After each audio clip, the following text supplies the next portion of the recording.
Welcome, my darling Akrep listeners, Kanlarim. A warm, sincere welcome to this week's deep dive. Hello, everyone.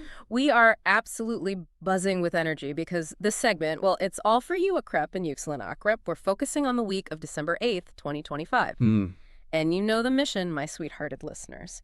We take the charts, the research, all of it, and we unpack the Gokyuzu Energilarine, the sky energies, for this incredibly deep and powerful sign. We do, and looking at the map for this week, it really promises a monumental period of truth, a Krepler. This isn't light stuff. No. This is a massive celestial shift, and it's hitting the most sensitive areas of your chart. We're talking joy, deep desires, your resources. It's the beginning of a great awakening. Okay, a great awakening. Let's dive right into that, Nazlı Kuşlarım. The headline for the week hits us on Wednesday, December 10th. Right. Neptune. Neptune, the planet of dreams, illusions, what we sometimes call the big sleep. It's finally going direct in Pisces after months of being retrograde. And what's so fascinating here, where we really need to dig in, is the sheer weight of this moment. This isn't just any station direct. This is the last time Neptune will do this in Pisces for about 150 years. A century and a half. Wow. So whatever lesson is coming up now it's final. There are no more reruns. No more reruns. That's a perfect way to put it, which is why the sources kept framing this around the idea of gaslighting. Right. And usually we think of that as something someone else does to us, Yeah. telling you that what you know is true isn't. Exactly. But the deeper insight for Akrep here is that we often become the source of our own illusion. We kind of gaslight ourselves. Oh. Because Neptune has been sitting in your fifth house since 2012, and it's been creating this beautiful, seductive fog. Right. So tell us about that fifth house placement for Akrep. Why is that area joy, romance, creativity so vulnerable to this? Well, the fifth house is where you express your heart's desires.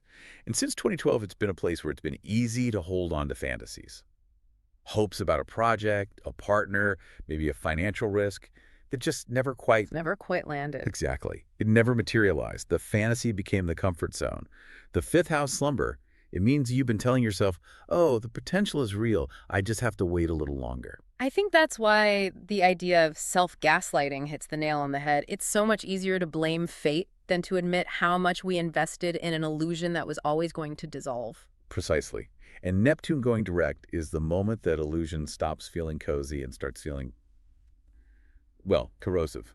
The fog lifts. And the truth is just there. It's just there. And yeah, waking up might feel like a disappointment at first. It might even hurt because you have to let go of that beautiful fantasy. It's not just losing the person or the project. It's the loss of the hope itself. That's it. But here's the key takeaway for you, my darling Akrep. Admitting this hard truth is actually an incredible moment of empowerment. It's a reclamation of yourself. A profound reclamation. You're finally trusting your deep, unwavering intuition again, which is your greatest strength. And that honesty, that's the start of a life that's real, inspired, and authentically yours. I love that. Yeah. So staying with that fifth house focus, it sounds like this is about getting brutally honest about what the heart really wants. Ruthlessly honest. In every part of life, we're talking about genuine, sustainable joy now, not just a quick thrill. This Neptune direct energy is a deep-level healing. It's about karmic closures.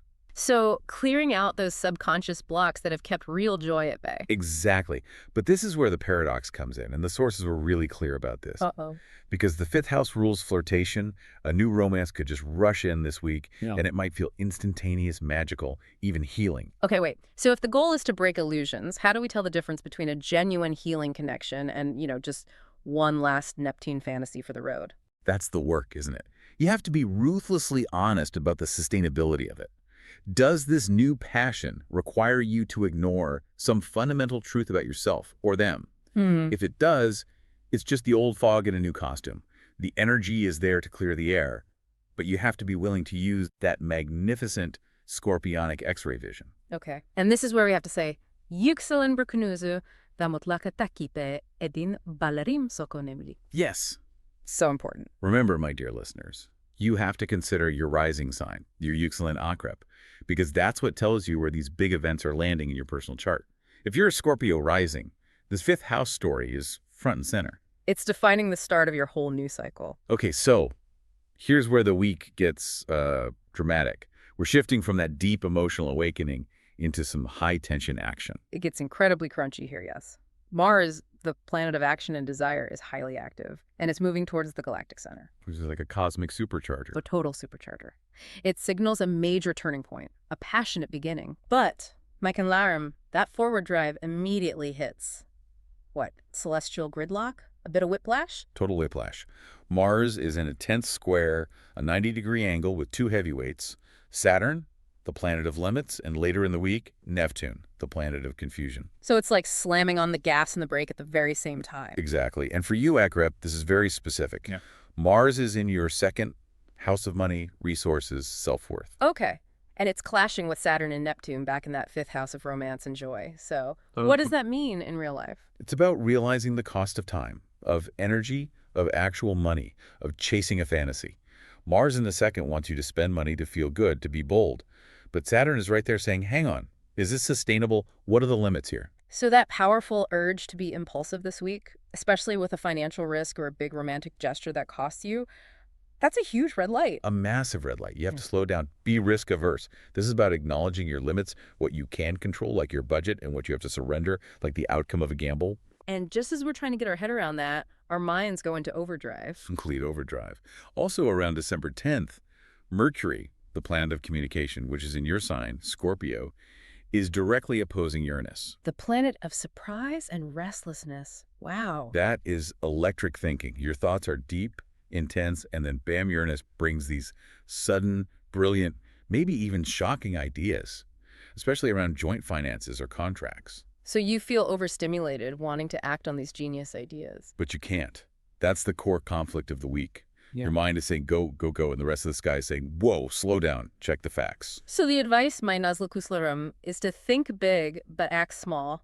Write down the ideas, but do not pull the trigger this week. Absolutely. Okay, so after all that friction, the week does promise to deliver some clarity, right? The tension starts to break by the weekend. Yes, the heavy friction is temporary. Mars does have one last messy square to Neptune on Sunday, so be extra careful what you will leave that day, but then it immediately moves into Capricorn. And that's a huge shift. What does Mars in Capricorn mean for Akrep? It's Mars at its best. It's exalted. It means organized, productive, powerful action. It's freedom of movement. All that energy you were struggling with earlier in the week can now be focused. You can move mountains. I like the sound of that. So our energy gets focused. What happens to our minds after all that intense scorpionic thinking? Well, Mercury, after wrapping up all those deep thoughts, leaves your sign on Friday. It moves into Sagittarius, your second house of finances, and crucially, it forges a very constructive link to Pluto. Your modern ruler. Your ruler. No, wait. For Scorpio, Pluto usually means intensity, maybe confrontation. Is this link really a relief? It's the latter, but that is the definition of relief for an Akrep, is that? Fair point. The intensity finally has a productive outlet. It takes all the thinking you've done all week, the truth admitting, the self-reclaiming, and it focuses that power. So the practical outcome, my Balaram, is that this energy can be channeled into a really important conversation. Maybe about property or home or a family member. Exactly. A cathartic exchange that gives you the information you need to guide your next big moves. You process the truth and you finally get an authentic sense of control back. Wonderful. So if we synthesize this whole deep dive, it's the complex week. You've got this profound emotional truth from Neptune clashing with some major tension around your resources from Mars. But that friction is what guarantees a really necessary, purposeful shift for your future. So beautifully put. And, you know, for the Akrep soul, finding the truth is never an end. It's always the most powerful beginning. This week, by letting go of those old illusions, you finally build that trust in your intuition. So you can rebuild your castle on solid ground. What a gorgeous and powerful way to close this deep dive, my sweethearted listeners. It's a moment of choosing real, inspired magic over that comfortable illusion. Candelarum, in this great awakening, what truth stood out the most for you? Share your thoughts with me in the comments, and don't forget to subscribe to the channel so the energy of this conversation stays with you. Okay. See you next time. Tikala kanam dinishim. Now that we've found that deep, authentic purpose for the Akreps, our mission continues. We are moving on to preparations for our darling listeners under the next sign. Hushkalpli dinichim. We'll see you soon.